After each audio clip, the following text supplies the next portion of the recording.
Assalamualaikum warahmatullahi wabarakatuh.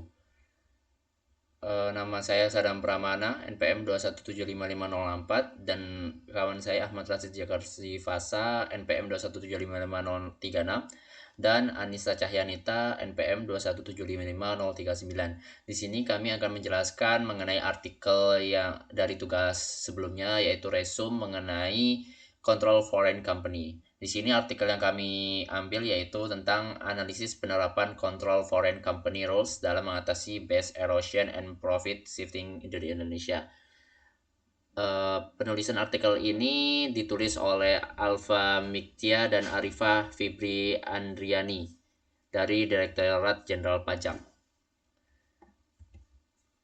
Baik, yang pertama yaitu abstrak. Abstrak dari artikel ini yaitu membahas dinamika investasi wajib pajak dalam negeri, suatu negara di luar negeri, dan potensi penyalahgunaannya untuk menghindari pajak. Meskipun wajib pajak dalam negeri umumnya dikenakan pajak atas seluruh penghasilannya di berbagai negara atau worldwide income, terdapat celah di mana perusahaan yang mereka dirikan di luar negeri seringkali tidak dikenakan pajak atas pendapatan perusahaan tersebut kecuali dividen.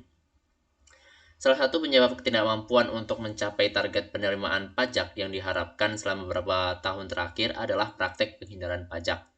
Salah satu bentuk penghindaran pajak adalah pemanfaatan Control Foreign Company atau CFC untuk menunda pengakuan pendapatan dari luar negeri terhadap wajib pajak dalam negeri, modal untuk dikenakan pajak di negara ini. Permasalahan ini juga dihadapi oleh banyak negara lain di dunia. Isu Base Erosion and Profit Shifting atau BEPS telah menjadi perhatian negara-negara maju dan berkembang. Negara G20 termasuk Indonesia bekerja sama dengan OECD membentuk proyek BEPS untuk merumuskan langkah-langkah untuk mengatasi BEPS ini.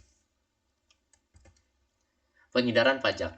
Dalam konteks perpajakan internasional terdapat tantangan serius yang dihadapi oleh pemerintah negara-negara terkait penghindaran pajak oleh perusahaan multinasional. Fenomena ini meningkatkan urgensi penerapan kebijakan yang efektif untuk memastikan keadilan pajak dan mencegah kebocoran pendapatan negara. Wajib pajak dalam negeri memiliki kebebasan untuk melakukan investasi di luar negeri, termasuk mendirikan badan usaha di negara lain.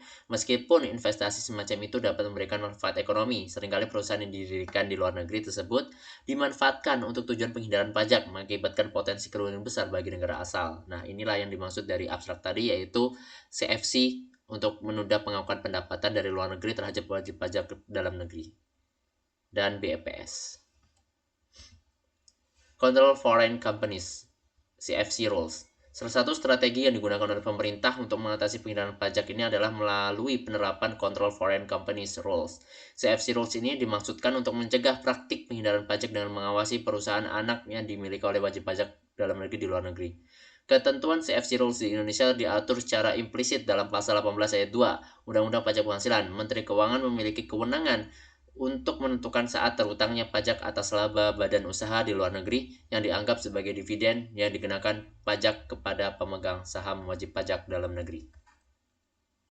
Peraturan Menteri Keuangan. Sebagai pelaksanaan ketentuan tersebut, pemerintah mengeluarkan Peraturan Menteri Keuangan PMK nomor 93 garis miring PMK 03 garis miring 2019. PMK ini mengubah Peraturan Menteri Keuangan sebelumnya, yakni PMK nomor 107 garis miring PMK 03 garis miring 2017 yang mengatur tentang penentuan saat diperolehnya dividen atau oleh wajib pajak dalam negeri atas penyertaan modal pada badan usaha di luar negeri atau BULN, terkecuali badan usaha yang menjual sahamnya di Bursa Efek.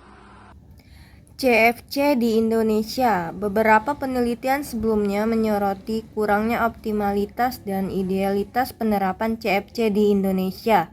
Dalam penelitian sebelumnya, ditemukan bahwa sejumlah perusahaan publik memiliki BULN di negara-negara dengan tarif pajak yang lebih rendah, menunjukkan celah dalam perpajakan.